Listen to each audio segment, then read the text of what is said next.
Hello, नमस्कार. कसे आहात तुम्ही सर्व? मस्त आहात ना? मस्तच राहा. सर्वांना सर्वप्रथम श्री स्वामी समर्थ. तुम्हाला सर्वांना आजचा दिवस खूप चांगला जाओ. स्वामी कृपेने स्वामी महाराज तुमच्या प्रत्येक इच्छा आकांक्षा पूर्ण करो. हीच मी स्वामींच्या चरणी प्रार्थना करतो आणि आजच्या व्हिडिओला सुरुवात करतो. तर अगदी नेहमीप्रमाणे तुमच्या सर्वांसोबत खूप छान असा मस्त व्हिडिओ घेऊन आलो आहे आणि आपला बऱ्याच दिवसांनंतर व्हिडिओ येतोय. अगदी 12 दिवसानंतर आपला आजचा व्हिडिओ येतोय. त्यासाठी खरंच सर्वांना सॉरी.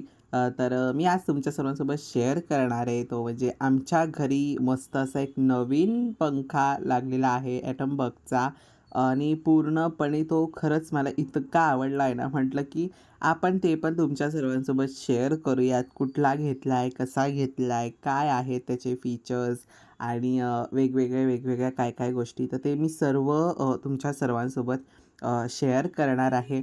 तर ह्याची बॉक्स म्हणजे ती पूर्ण बॉक्स जो होता तुम्ही बघितला पूर्ण ॲटमबर्ग कंपनीचा हा सुंदर असा मस्त पंखा आहे. त्याच्यानंतर त्याची आतली पॅकेजिंग पण अगदी सुंदर होती. म्हणजे कुठल्याही गोष्टीला काही आणताना किंवा नेता-आण करण्यासाठी त्याची कुठलीही हानी होणार नाही असं काही नव्हतं. त्याच्यानंतर पप्पा आणि काका बसले होते. म्हणजे हे माझे पप्पाचे मित्र आहेत. तर ते आले होते इन्स्टॉलेशनसाठी आणि त्यांनी पण पटापटा पूर्ण इन्स्टॉल करून टाकला पंखा आणि खूप सारं म्हणजे आमचा जो पहिला जुना पंखा होता ना, तो चांगलाच होता. नाही की त्याच्यामध्ये बिघाड झाली होती किंवा काय. कारण तो रिसेंटली पण असं म्हणता येणार कारण त्याला 3 वर्ष होऊन गेली. जेव्हा मी माझं घर बनवलं, रिनोव्हेट केलं होतं, बेसिक रिनोव्हेशन जेव्हा मी केलं होतं, तेव्हा आम्ही हा लगेच नवीन व्हाईट कलरचा पंखा घेतला होता. कारण ऑलमोस्ट माझं संपूर्ण घर सफेद आणि शुभ्र असं रंगाने भरलेलं आहे. तर मग त्यावेळेस माझ्या डोक्यात विचार आला होता, की का नको, की पंखा पण आपण सफेदच घ्यावा.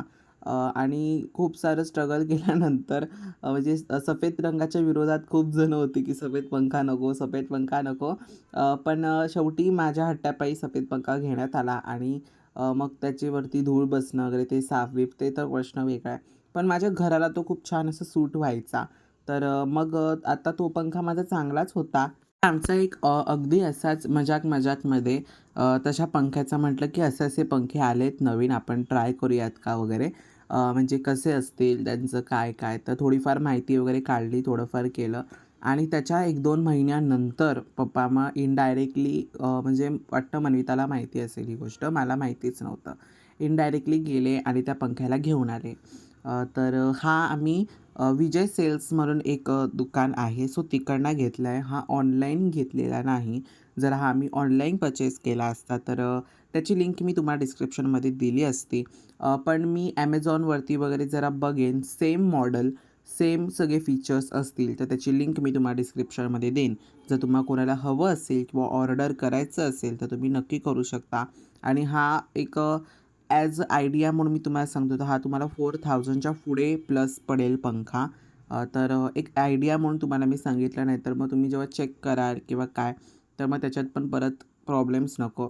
तर त्यांचं तिकडे काम सुरू होतं, तोपर्यंत माझं इकडे काम सुरू होतं. ते म्हणजे अशी मस्त झणझणीत अशी सुंदर मिसळ बनवायची आणि सध्या आहे ना, आमच्या घरामध्ये महिन्यातनं एकदा पावभाजी किंवा मिसळपाव किंवा दोन्ही पण असं बनतं म्हणजे बनतंच आणि काय सांगू तुम्हाला मी म्हणजे त्याची जी टेस्ट असते ना, आहा! अप्रतिम लागते.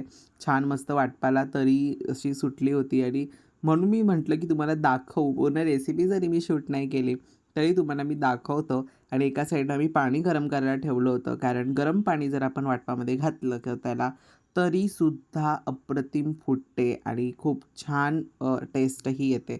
आणि उकाळासुद्धा पटपट लवकर आणि छान येतो. तर आता तुम्ही बघू शकता इथे माझी अजून यामध्ये मी पाणी वगैरे घालणार आहे. पुढच्या काही प्रोसेसिंग वगैरे आहे ते मी करणार आहे. म्हणजे वाटाणे वगैरे काय-काय तर त्याच्यात जे घालायचं असतं मटकी म्हणजे जे स्प्राउट्स असतात ते पूर्ण त्याचा जो असतो ना ते सगळं मी त्याच्यात घालणार आहे लवकरच. लवकरच म्हणजे झालं ते खाऊन पण. पण त्याच्यानंतर आता एक नवीन आणि मस्त असा टॉपिक तो म्हणजे आपले रांगोळी पॅचेस ते म्हणजे सध्या Instagramवरती म्हणजे जे लोकं बरेच Instagram बघत असतील, तर त्याच्यावरती खूप असा धूमधाम घातलेला आहे या रांगोळीच्या पॅचेसनी. तो म्हणजे ज्यांना खरंच कोणाकडे काहीच वेळ नसतो, त्यांच्यासाठी ही रांगोळी पॅचेस आहेत. म्हणजे ते लोकं हे रांगोळी पॅचेस यूज करू शकतात. पण बाहेर बघायला गेलं तर हे बरेचसे कॉस्टली आहेत. त्याच्यानंतर मग माझ्या मनात आलं, की आपण हे घरच्या घरी स्वतःच्या हाताने बनवूयात. आणि ते खरंच सक्सेसफुलसुद्धा झालं. बघा काय करायचं मी तुम्हाला सांगतो. OHD शीट असते म्हणजे जर तुम्ही नोवेल्टीमध्ये गेला स्टेशनरीमध्ये, त्यांना सांगायचं ग्लास पेंटिंगची मला शीट हवी आहे. जी मे बी ₹5 एक असते. तर ती तुम्ही घ्या. त्याच्यानंतर मग ग्लू घ्यायचा आपला फेविकॉल. त्याच्यामध्ये अगदी थोडंसं पाणी घालायचं, जास्त पण पाणी घालायचं नाही. अगदी थोडंसं पूर्ण त्याला असं मिक्स करून घ्यायचं. त्याच्यानंतर त्या शीटवरती म्हणजे जी आपली शीट आहे त्याच्यावरती स्केच पेननी किंवा अ, आपलं मार्करनी परमनंट मार्कर जो असतो त्याच्याने कुठलंही ड्रॉइंग आता मी लक्ष्मीचरण घेतलं होतं. तुम्हाला जे ड्रॉइंग हवं ते ड्रॉइंग त्याच्यावर आखून घ्यायचं. आता बघा इकडे तुम्हाला रीतसर नीटनेटकं दिसेल. आता हा मी कॅमलिनचा जो परमनंट मार्कर असतो तो मी घेतला आहे आणि आता इथे एक सुंदर अशी मस्त डिझाईन बनवतो आहे.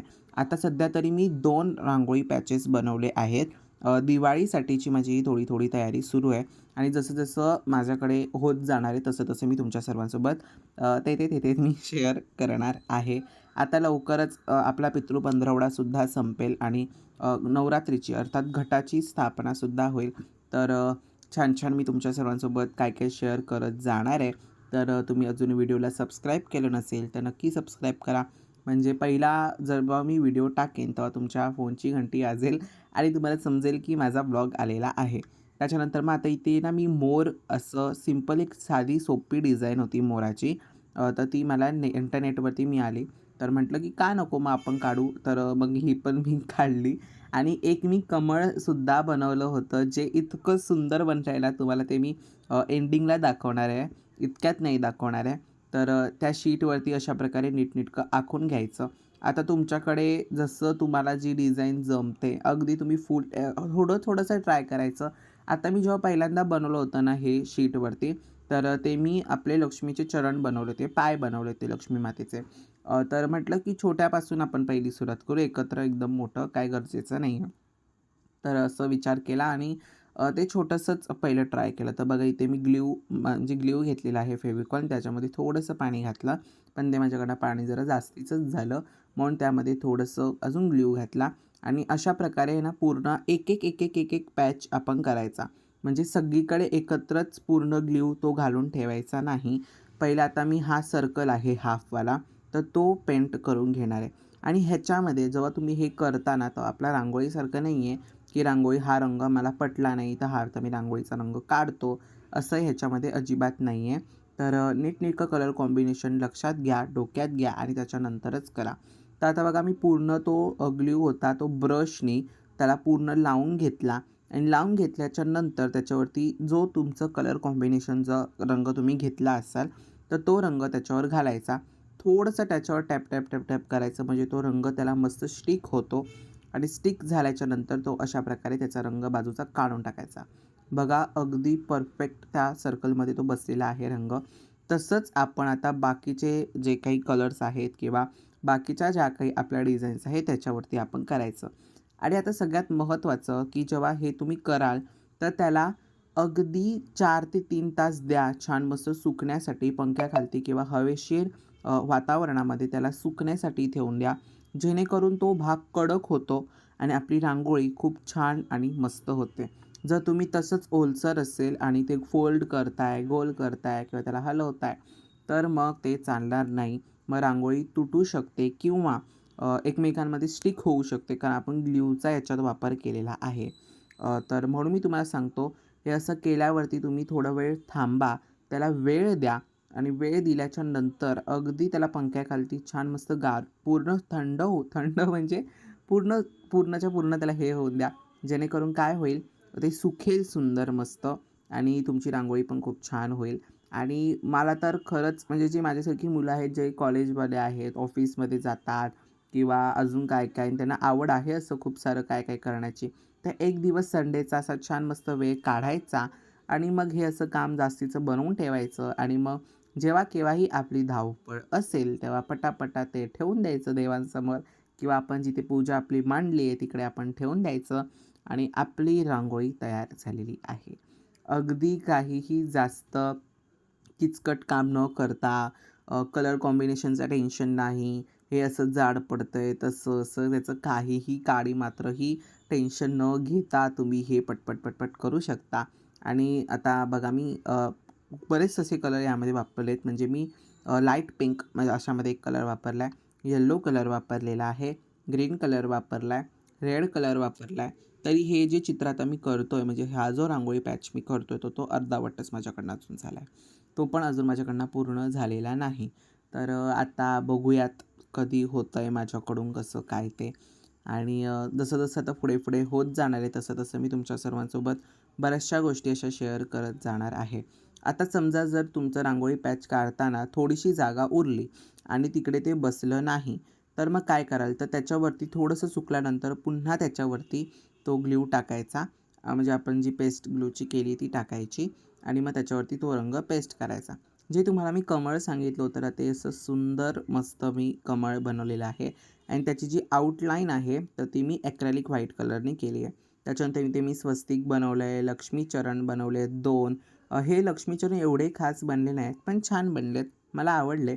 तर अशा प्रकारे थोडंसं रांगोळीचे पॅचेस मी बनवले आहेत आणि आता तुम्हाला मी दाखवतो.